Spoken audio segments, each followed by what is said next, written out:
Assalamualaikum warahmatullahi wabarakatuh. Tuan-tuan, saudara-saudara, ibu-ibu dan bapak-bapak yang sudi mendengarkan keterangan agama yang saya berikan di dalam kaset ini. Moga-moga Tuhan melimpahkan, mengurniakan rahmat dan nikmat-Nya kepada kita semuanya. Saya akan membicarakan suatu ayat yang bertemu di dalam surat Al-Baqarah.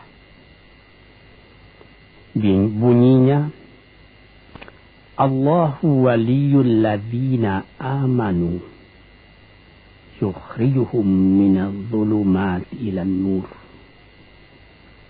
Walladzina kafaru awliya'uhumut taghut yukhrijunahum minan nuri ila dhulumat.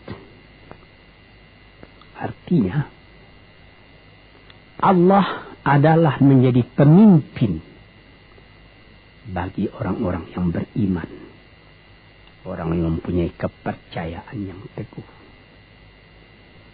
Dan Allah, apabila orang itu telah betul-betul menganggap Allah menjadi pemimpinnya, Allah pun menjamin mengeluarkannya daripada gelap gulita kepada terang benderang. Gelap gulita kebodohan kepada kecerdasan. Gelap gulita kehidupan tak tentu arah kepada tujuan yang sejati. Sebaliknya, orang yang kafir yang tidak percaya kepada Allah, maka sebaliknya yang terjadi, daripada terang benderang, dia akan dipimpin oleh taghut, oleh kekuasaan-kekuasaan yang bukan bersandar kepada Allah. Kekuasaan-kekuasaan hanya dikendalikan oleh setan. Kekuasaan yang demikianlah yang akan mengeluarkannya daripada terang benderang kembali ke dalam gelap gulita. Oleh sebab itu, rohani manusia itu adalah melalui di antara gelap dan terang kehidupan itu. Di antara terang dan gelap kehidupan. Kalau sekiranya jasmani kita, kalau sekiranya badan kita yang lahir ini diberi cahaya oleh matahari yang terbit di waktu pagi, yang terbenam di waktu sore, rohani kita pun diberi juga terang oleh suatu yang lebih terang dari matahari, yaitu petunjuk dan hidayat Tuhan. Di dalam Al-Quran, Tuhan memberikan bujukan, memberikan jiwa besar kepada orang-orang yang beriman itu. Tuhan bersabda, La tahinu wa la tahzanu wa antumul a'launa in kuntum mu'minin. Engkau ini adalah orang yang tinggi kalau engkau tetap memegang kepercayaan kepada Allah Subhanahu wa ta'ala. Di dalam perjuangan hidup di dunia ini, perjuangan antara yang hak dengan yang batil, antara gelap dengan terang, antara keyakinan dan keraguan, manusia berjalan di sekitar itu. Di kiri dan di kanan kita berjumpalah gelap dan terang itu. Maka diberilah pedoman manusia tadi. Apa pedoman? Walaupun bagaimana hebatnya, geloranya, tofannya, halim bubunya, ombaknya dan gelombangnya kehidupan itu, manusia mesti teguh berpegang kepada iman. Sebab kehidupan di dunia itu menurut peraturannya ialah tidak ada yang tetap. Yang tetap itu ialah berubah. Berubah itulah ketetapan yang ada dalam dunia. Panas sangat terik, benar, nanti akan hujan. Hujan sangat lebat, benar, nanti akan panas. Di suatu tempat terjadi hujan yang lebat, berhari-hari timbul banjir. Iya, banjir itu tidak tiap hari, nanti dia kering lagi. Di laut pun demikian pula. Ada pasang naik, tergenang ke atas. Besok pagi air itu sudah kering lagi, surut pasang. Begitulah kehidupan di dunia itu. Itu harus kita yakini supaya kita jangan terombang-ambing dalam kehidupan itu. Kalau kita sudah mulai terombang-ambing, tahu-tahu walaupun bagaimana terangnya hari, gelap timbul dalam jiwa kita sendiri. Walaupun panas terik, kita berhujan. Hujan oleh keringat kita sendiri. Jadi yang penting di sini menjaga hati itu. Sampai Rasulullah Nabi kita Muhammad sallallahu alaihi wasallam, inna fil jasadi mudghatan, di dalam tubuh manusia itu ada suatu bekuan darah. Idza salahat salahal jasadu kulluhu wa idza fasadat fasadal jasadu kulluhu. Kalau ini segumpal daging baik, seluruh badan jadi baik. Kalau dia rusak, seluruh badan jadi rusak. Apakah itu? Hati. Hati. Kendali terletak dalam hati kita. Hati artinya penuh. Bukan saja berarti pada daging, tapi pada hati dari hati, isi dari hati, atau juga akal kita. Sebab itu, maka kalau satu waktu saya pernah mengajarkan doa yang mengandung 8 sifat-sifat lemah menghilangkan kemerdekaan manusia. Hari ini saya pun akan mengajarkan doa yang diajarkan juga oleh Nabi, bagaimana menjaga hati tadi. Di situ dalam doa itu ada tersebut 4 perkara. Apa disebut? Allahumma inni a'udzubika min qalbin la yakhsha'u wa min ilmin la yanfa'u wa min nafsin la tashba'u wa min du'a'in la yusma'u. Jadi 4 perkara. Yang pertama, Allahumma inni a'udzubika min qalbin la yakhsha'u. Aku sangat berlindung kepada Engkau ya Allah, janganlah sampai terjadi hati saya itu tidak khusyuk lagi. Ini bahaya ini. Mulai bahaya, mengancam kepada manusia kalau hatinya tidak khusyuk lagi. Hati khusyuk yaitu hati itu tentu jelas tujuannya kepada Allah. Allah menjadi pegangannya. Allah menjadi bentengnya. Allah menjadi ingatannya. Allah menjadi tujuannya. Dan kepada Allah dia kalau sembahyang menghadapkan diri, menghadapkan hati, maka permohonan kita yang pertama kepada Tuhan, ya Tuhanku, janganlah sampai hati saya ini tidak khusyuk lagi. Sebagai orang Islam, kita sembahyang 5 waktu. Di dalam Al-Quran dikatakan sembahyang itu ialah khusyuk, terpadu ingatan kepada Tuhan. Tapi kalau kita sudah, hati itu sudah mulai ditumbuhi penyakit, walaupun sembahyang, mulai sejak Allahu Akbar, pikiran sudah menjalar kepada yang lain. Piutang belum menerima, utang belum terbayar, makanan belum masak, macam-macam lah yang teringat. Padahal kita dalam sembahyang. Ini apa arti sembahyang tadi lagi? Ini sudah mulai berbahaya ini. Banyak orang yang tidak meninggalkan sembahyang, tapi tidak ada bekas dari sembahyang itu kepada kehidupannya.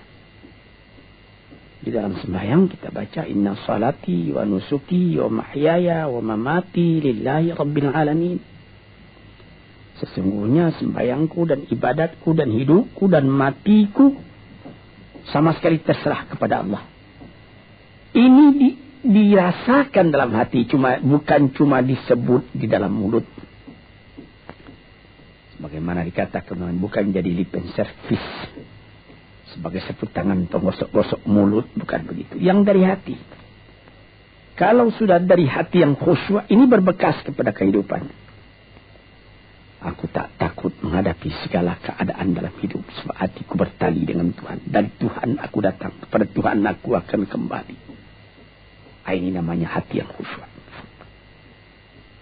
Tapi kalau sekiranya bacaan tetap fasih, tapi tidak ada lagi dari hati, melainkan rutin saja.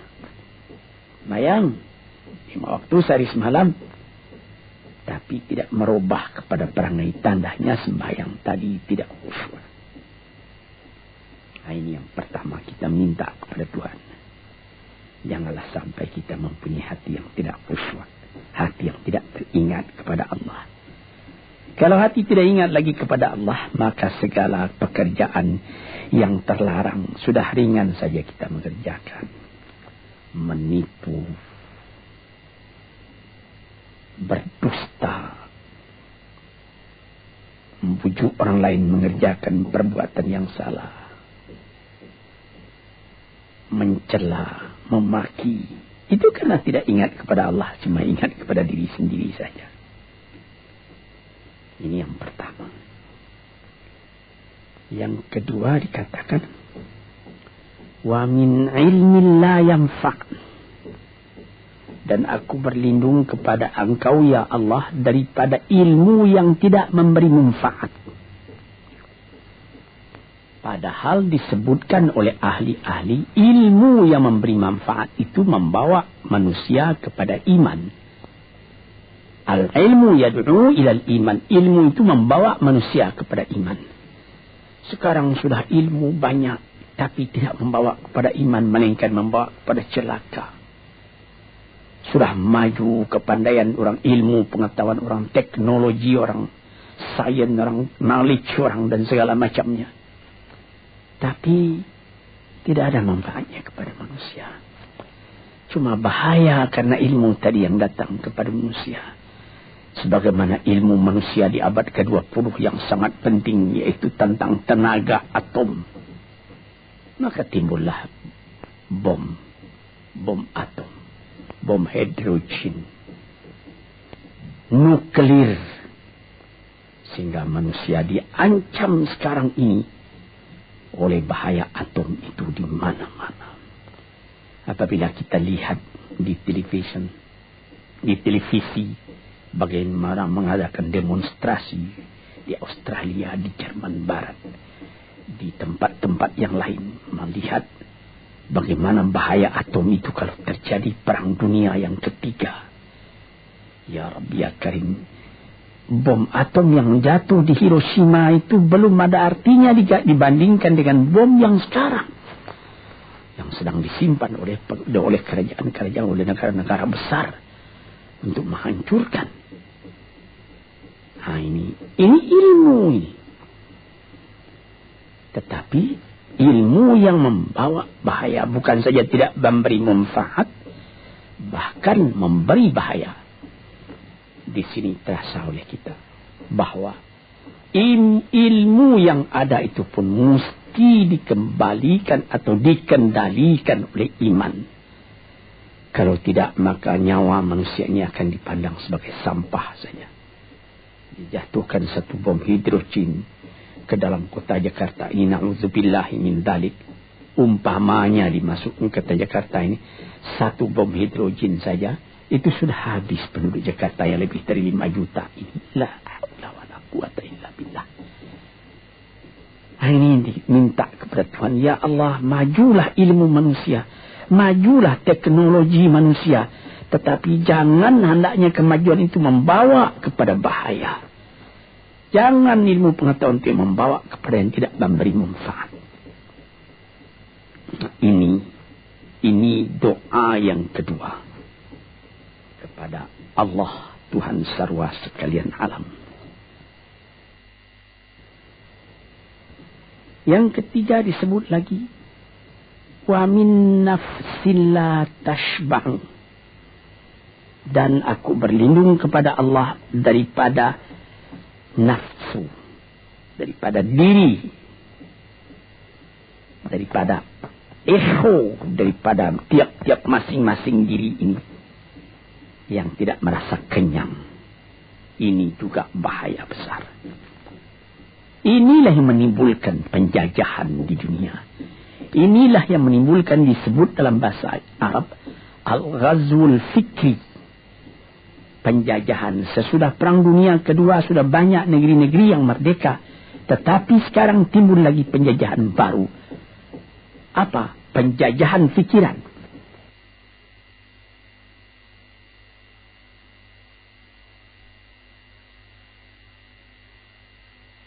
Sehingga bangsa yang merdeka tadi tidak merdeka lagi fikirannya. Dia merdeka di dalam meniru kepada bangsa yang lebih kuat. Itu namanya terjajah juga. Jadi tuan-tuan yang terhormat, apa pangkalnya ini? Daripada nafsu serakah manusia. Nafsu serakah manusia sebagaimana tersebut di dalam hadis. Lau kana libni adama wadiyani min zahabin labtagha salisan. Wa ma yamla'u jawf ibni adama illa turab. Kalau manusia itu mendapat suatu lembah yang penuh dengan kekayaan emas, suatu lembah, dia ingin supaya mendapat satu lembah lagi yang penuh juga dengan emas. Dapat 2 lembah, dia minta 3 lembah lagi yang penuh dengan iman. Nafsu manusia tidak pernah kenyang. Padahal akhirnya kalau dia sudah menutup mata, tidak ada yang akan memenuhi perutnya melainkan tanah. Saya teringat akan cerita yang disampaikan oleh Graf Leo Tolstoy, pujangga Rusia yang terkenal, bahwa orang yang tidak mempunyai nafsu yang kenyang itu, pada suatu hari katanya, ada satu orang kaya mempunyai tanah yang luas. Dia mengatakan kepada orang, boleh tuan-tuan mengambil tanah kepunyaan saya ini, berapa tuan suka, berapa tuan mau. Syaratnya cuma begini, sepanjang yang tuan berjalan dari timur ke barat, lantas sebelum matahari terbenam, tuan sampai kembali ke tempat tuan melangkah pertama tadi. Berapa saja tuan suka, boleh ambil tanah ini. Maka datanglah si tamak tadi. Tuan yang punya asli tanah tadi mengatakan, bawalah bakal, jangan lapar di jalan nanti. Baik, dibawanya nasi sebungkus, dia berjalan, jalan. Dari pukul 7 pagi. Kalau diambil kekuatan, hendaknya pukul 10 dia sudah makan. Melangkah lagi beberapa ratus meter atau sekian, nanti boleh kekuatan buat kembali.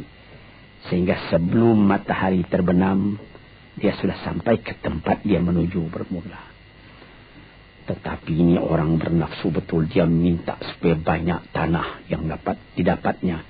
Dibawanya nasi sebungkus, tapi dia tidak jalan di tengah jalan, tidak berhenti, kan nanti berapa meter itu nanti kalau saya berhenti, tanah yang kurang buat saya. Dia terus berjalan. Dia tidak ingat bahwa kekuatan masa pergi yang lebih cepat dengan kekuatan masa pulang yang lambat itu dia tidak taksir. Dia berjalan saja cepat-cepat. Sudah pukul 1 hari, sudah jauh perjalanan. Lantas nanti kembali.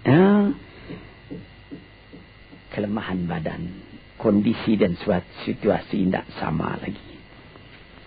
Tidak secepat dia pergi dahulu lagi dia pulang kembali. Maka bukan pukul 7 dia sampai, atau pukul 5 sore tadi dia sampai ke tempat dia berjalan bermula. Karena dia jalannya sudah lunglai, kaki sudah penat, badan sudah letih. Kira-kira baru pukul 2 dia tidak dapat berjalan lagi karena sudah lapar. Dia coba makan sedikit pun tidak bisa lagi seenak makan yang tadi. Habis makan pun dia berjalan lagi. Pukul 3 dia terhenti.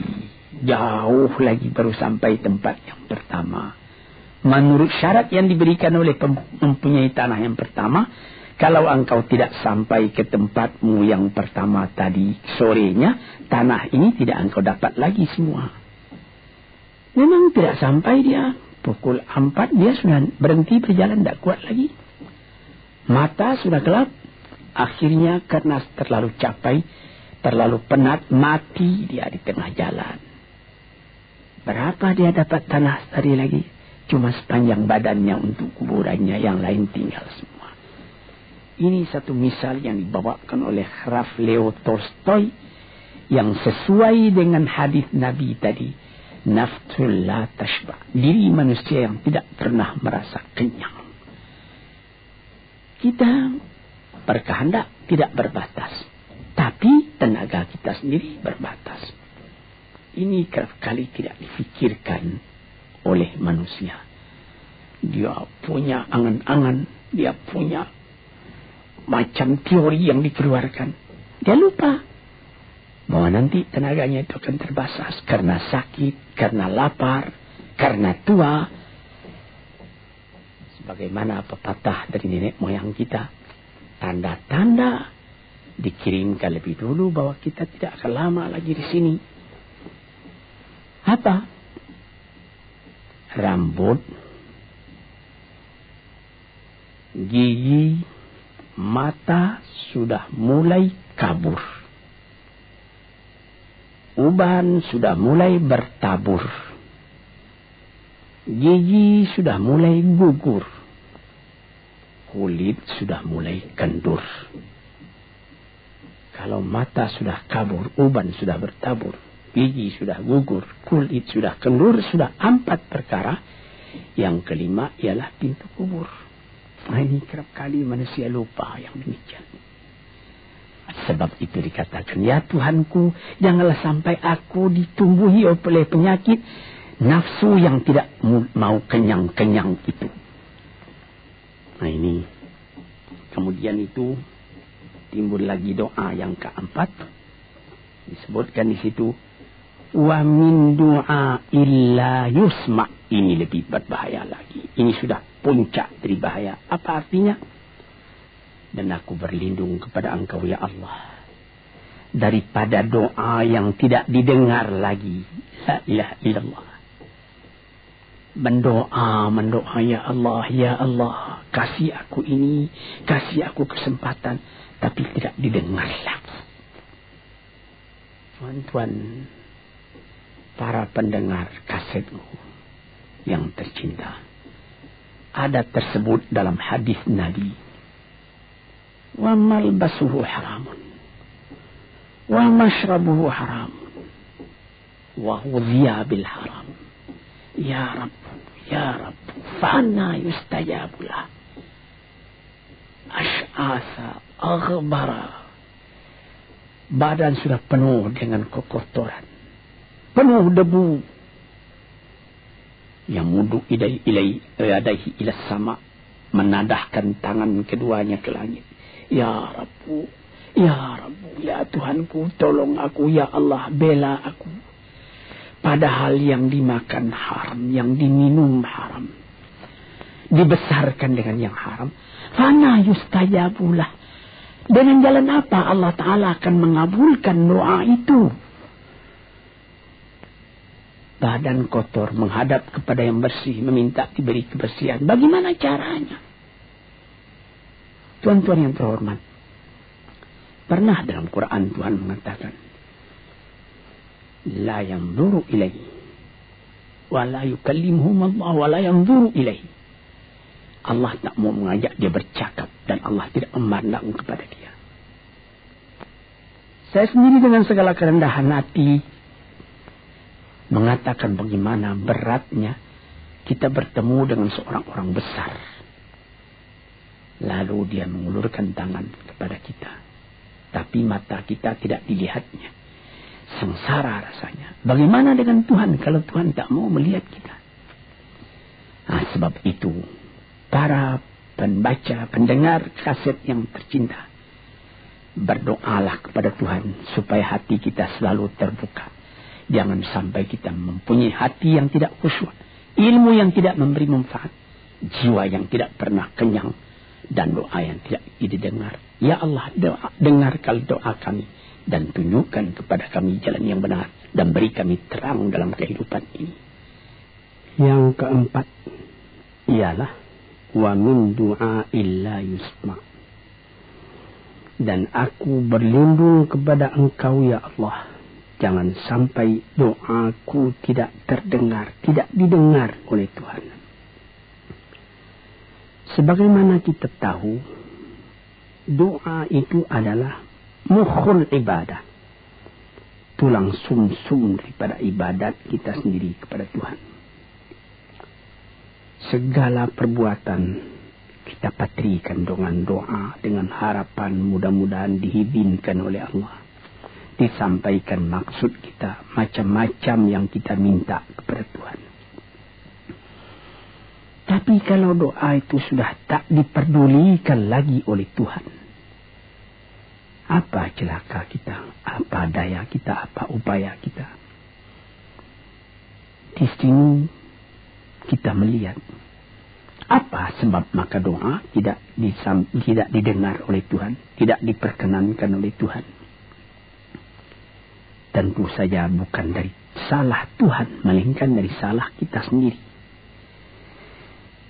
Di dalam Al-Quran dikatakan, Iyyaka na'budu wa iyyaka nasta'in.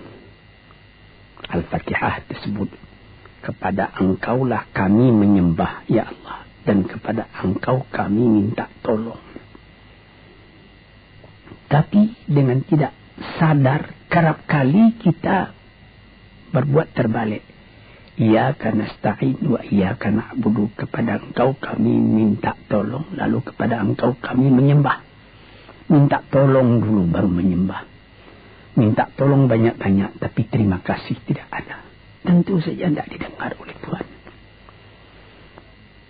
Di dalam satu hadis tersebut,